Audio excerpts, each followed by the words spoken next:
Well, we've been at this for a while at this same table. Thanks for meeting with me. We're almost finished with the video segment of your prayer mentoring training process. I wish we could have been together in the same room.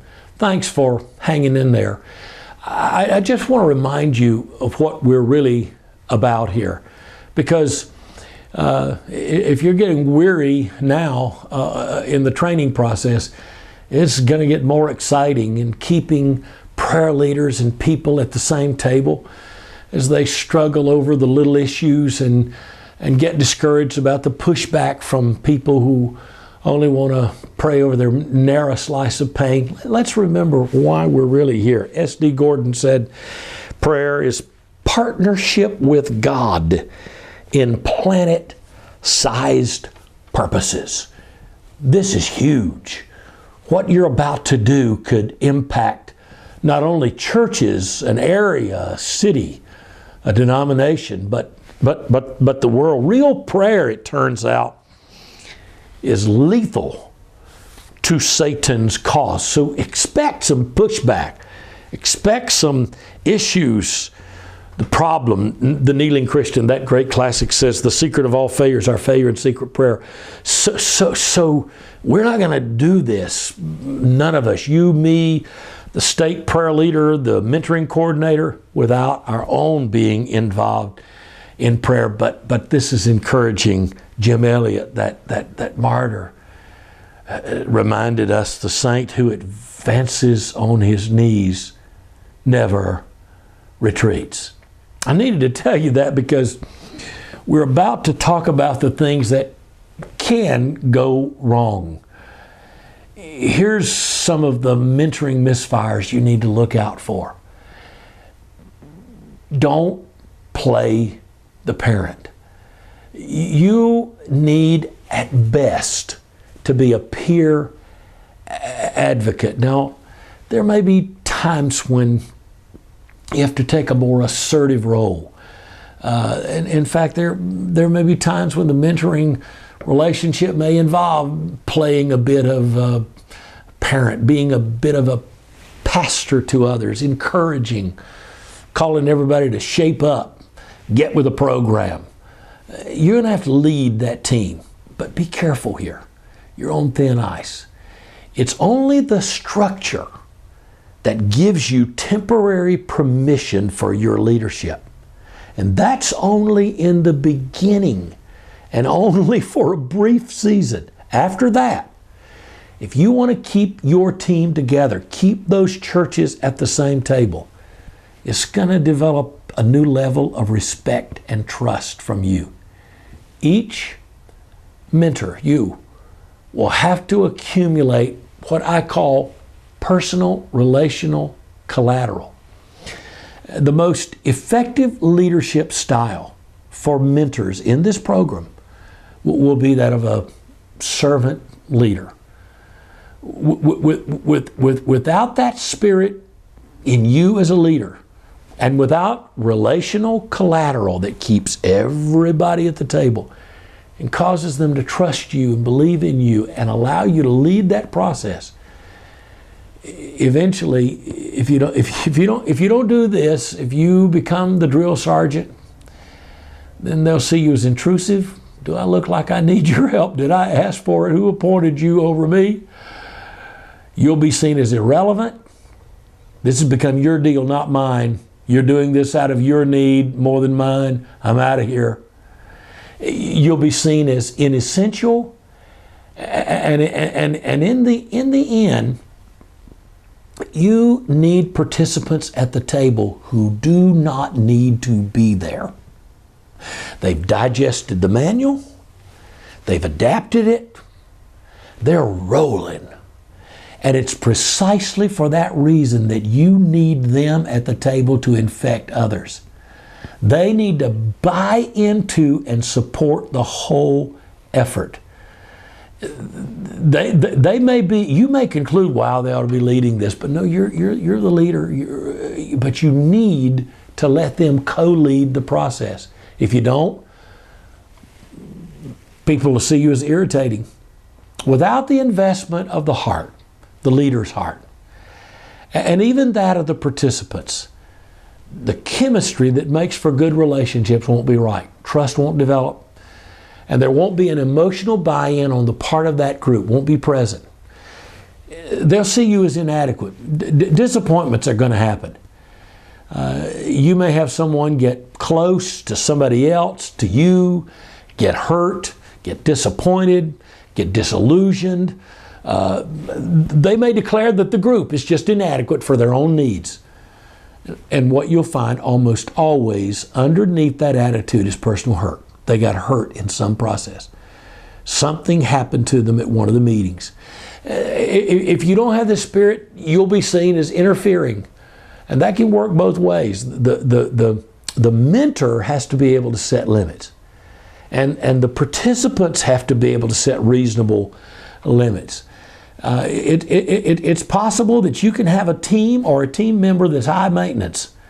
And in such a case, you may have to redraw the boundaries of the quarterly cycle. You may have to say, we do one group, we do once a quarter, all of us get together. We do triads and quads. A pastor may feel like you are interfering with his prayer leadership team, and you're no longer encouraging them or resourcing them, but you're directing them in ways that he didn't want to go in that direction. So you want to avoid that kind of mistake. And you don't want your leadership to be seen as inappropriate. A hidden agenda is inappropriate. The use of the mentoring role for anything other than mentoring is inappropriate. I don't mind if a church asks you to come and do a school of prayer or something like that. I don't mind that. I want you to do that. But when you begin to give advice or counsel that meddles in the matter of that local church and interferes with the prayer leader pastor role, that's inappropriate. And this may demand a kind of creative dance between support for that prayer leader and that pastor. But anything else is inappropriate. Remember, your role is to call out the dream of a more effective praying church out of the prayer leaders, perhaps out of that pastor. If you begin to experience vibrations in your group, here's how you fix the fix. Number one, discover who in that group is the most teachable. And without saying, you'll begin to see those who appear to be resistant. Number two, go with the goers. But do that without abandoning the people who are struggling with early success. Find a way to bring them along. Find a way to partner them in the triads or quads with others. Bring them along, but concentrate on those who are most ready to move forward, and let their taste of success spill over into the other group without allowing them to flaunt that. Number four, keep the ground level. Despite the fact that some are from larger churches, some may be more adept at leadership, they may have been in this process longer, they may be experiencing early success. Everybody's a learner. Everybody's valued. And if you do that, if you keep the ground level, others will open up. Don't allow the discouraged to opt out of the process. Number five, be firm but gentle with those who want to control others or those who assume a superior posture at the table in the group. You'll need to affirm and manage at the same time. Humbly assert your leadership in such moments. You remember what Jesus said to Peter? When you're converted, when you change, when you've been changed, when you see the need for personal growth, when you accept it and experience transformation, then Peter, then strengthen your brothers. And Peter would have gotten it then. He would have strengthened his brothers as a brother, not as one superior to them. Early in your process, you're going to get people who are eager to help and teach. And that can become some of your greatest group assets. Make sure to keep them connected. And remember, they may not see their own blind spots, and they may not want to see their own blind spots. Number 6, don't give up on people. Your greatest challenge may become your first string quarterback. We have to allow those in our group to fail, make mistakes, minister to others. Once they recover, their moments of breakthrough and sharing and success, that'll be worth the journey to everyone. Someone asked Edison how he felt after 10, 20, 30 light bulb failures. He said, oh, no. He said, those were all learning experiences. Here's the bottom line, and just a few more cautions.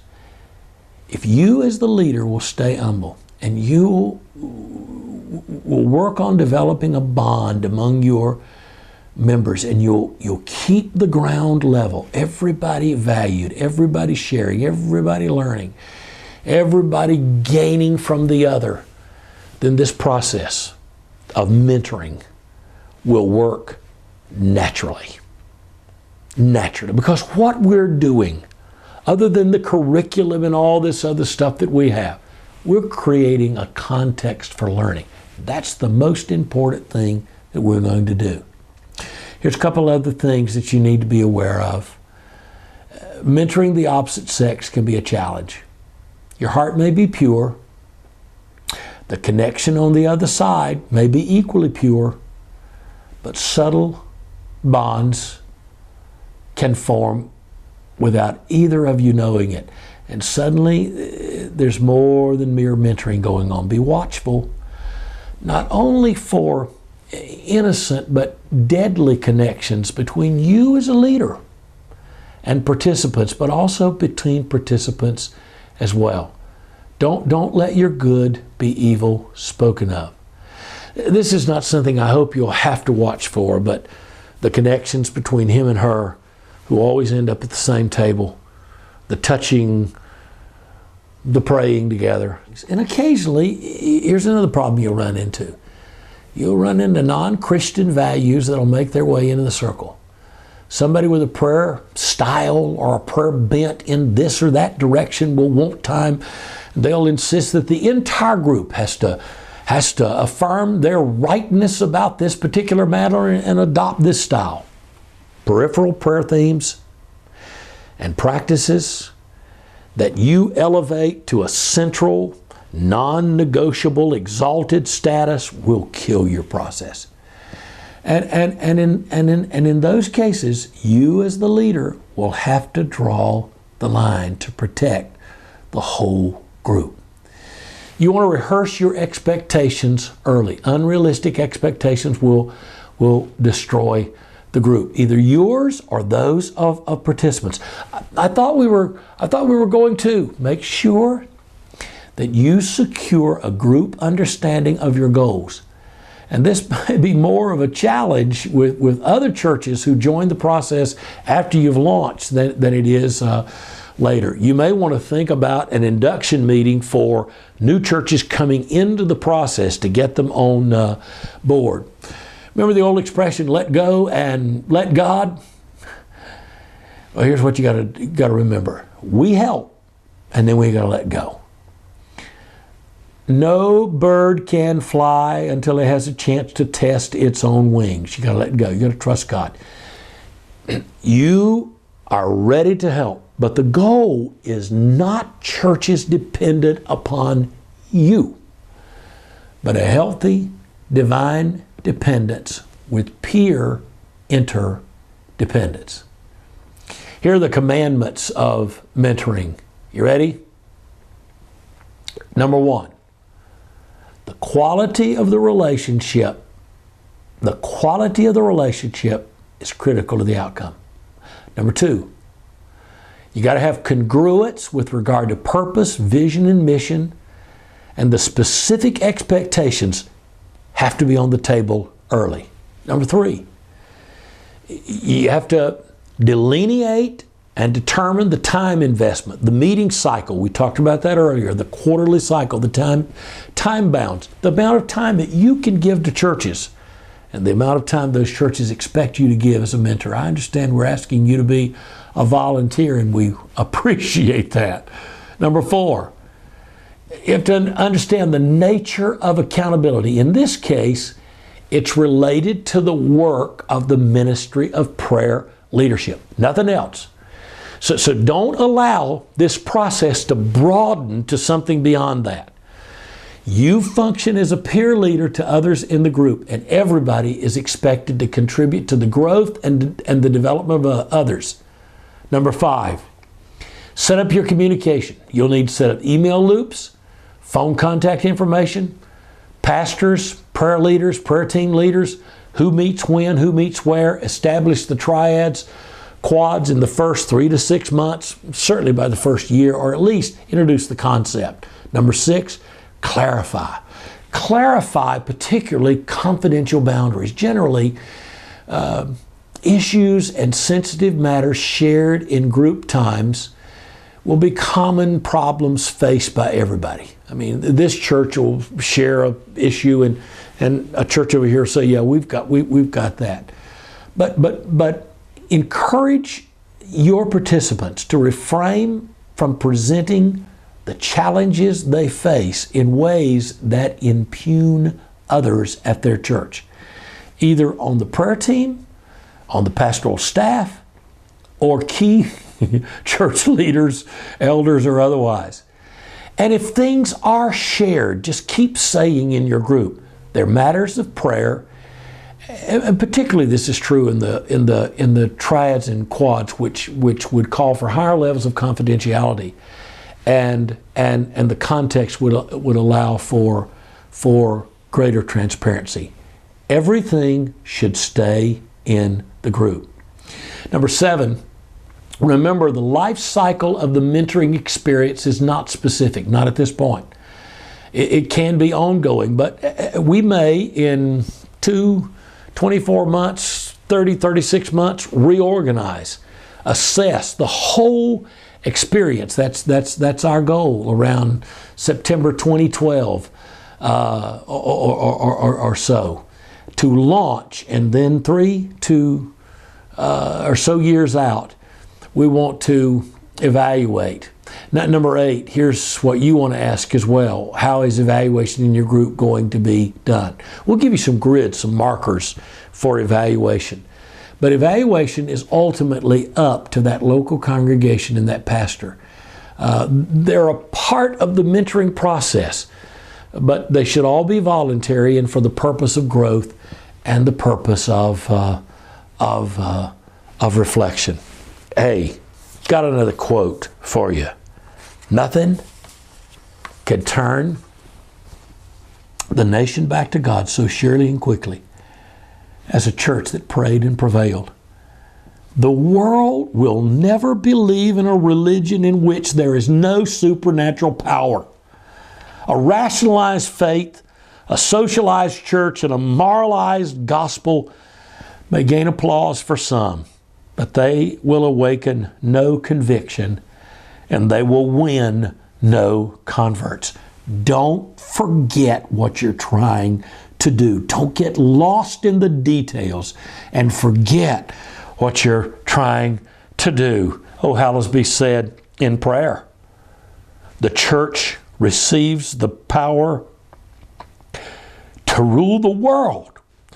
The church is always the little flock. But if it would stand together on its knees, that's what you're trying to get these churches to do. If it would stand together on its knees, it would dominate world matters and politics from the prayer room. Don't forget what you're trying to do. Don't lose heart. Don't get discouraged. Stay connected to the other mentors in your state, to the mentoring coordinator in your state, to the state prayer leader, and to the national mentoring process that we've launched. God bless you. I wish you well. I'm praying for you.